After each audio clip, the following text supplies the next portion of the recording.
Welcome sa Matron Channel. Unbox natin itong charging hub para sa DJI Mini 3 at Mini 3 Pro from the brand Star TRC. Nabili ko ito sa Shopee sa halagang 852 pesos. Ang mga laman ng box is yung charging hub mismo at yung mga cable. Alright, ito yung napaka-importanting user guide.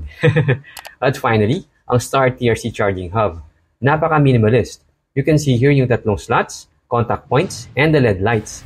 On the right, kita niyo yung Type-C charging port at yung button switch. Sa bottom naman, yung technical details ng hub. And that is basically it. For the cables, dalawa ang kasama sa package. Isang Type-C to Type-C at isang Type-C to Type-A. Next, unbox natin yung 35 watts fast charger from the brand Ugreen. Sa Shopee ko rin ito nabili sa halagang 769 pesos. Sa combo nitong dalawa, sigurado makakatipid kayo. Dahil kung bibili kayo ng DJI charging hub, it will set you back 2,800 pesos at the least.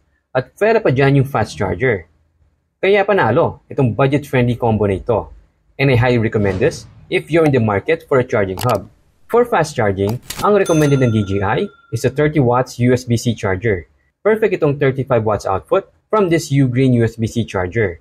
Visually, madali lang maintindihan kung paano yung pwesto ng battery sa slot ng charging hub. Just take care lang sa unang insert nyo. Dahan-dahan lang muna hanggang sa magamay nyo na ang tamang pag-insert nito. Alright, connect na natin yung Type-C to Type-C cable for that fast charging. After plugging the charger, pipiliin ng charging hub aling battery may mas mataas na charge. At yun ang unahin niyang i-charge to 100%. This is a smart feature dahil mas maaga tayo magkakaroon ng one fully charged battery sa paraan na ito. Legit yung itsura nito mga gulong. Na-appreciate ko siya kahit na hindi ito original DJI product. Ang mahalaga, it gets the job done. Hindi ko inabutan kung ilang minutes ang inabot nung na-full charge yung battery na nasa gitna ng hub. Pero at 1 hour 40 minutes, halos full charge na rin yung battery sa right side ng hub. At eto nga, after 2 hours and 15 minutes, na full charge yung dalawang battery. Battery plus yung sa gitna, regular battery yung sa right. Also mga kagulong, by pressing this small button switch you see here sa right, pwede nating malaman yung level of charge ng bawat battery sa charging hub.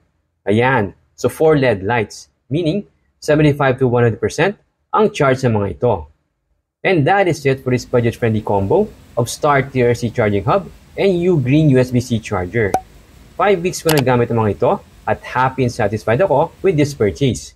Napakasulit, affordable, perform, and gets the job done. If you're interested to buy, nasa video description ng Shopee link. Buying from my link helps Matron Channel grow and I thank you in advance for your support. Ingat sa biyahe mga gulong at kita-kits sa susunod kong video.